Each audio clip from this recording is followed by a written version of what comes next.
America లాంటి దేశాల్లో ఉండేటువంటి దౌర్భాగ్యపు సంస్కృతి ఇప్పుడు మన ఇండియాలో ప్రవేశించింది. ఏంటో చెప్పనా, మొన్న ఈ మధ్య చదివి షాక్ అయ్యాను నేను.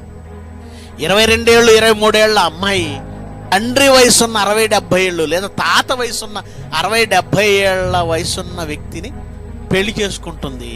లేదంటే సహజీవనం ఏంటి 70-80 ఏళ్ళ ముసలాడుతానా. దీనికి వీళ్ళు పెట్టిన పేరేంటో తెలుసా? ఆ 70 ఏళ్ళ ముసలాడిని ఏమని పిలుస్తుంది తెలుసా? Sugar daddy. షుగర్ డాడీయా?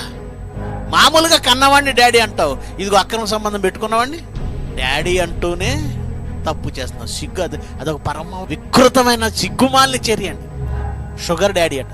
అలాగే యూత్ కూడా, కుర్రవాళ్ళు కూడా ఏమంటే తల్లి వయసు ఉన్నటువంటి వాళ్ళతో అక్రమ సంబంధం నేర్పుతూ షుగర్ మమ్మీ అట. ఎంత దరిద్రపు కల్చర్, ఎంత దౌర్భాగ్యపు కల్చర్. మీ సమాజంలో ఇది ఉంది, నివురుగప్పిన నిప్పులా ఉంది. మీ పిల్లల జాగ్రత్త. పిల్లరా, మీలో వాక్యం ఉందా? ఆలోచించి. లోకం ఎంత ఘోరంగా చెడిపోయింది, మరి మీలో వాక్యం ఉందా? ఆ వాక్యాన్ని బట్టి మీ ఆత్మ నిలబడుతుందా? అది కదా జీవింపజేసేది. శరీరం ఆత్మను కంట్రోల్ చేయటువంటి, ఆత్మ శరీరాన్ని కంట్రోల్ చేస్తుంది కదా, చేయాలి కదా.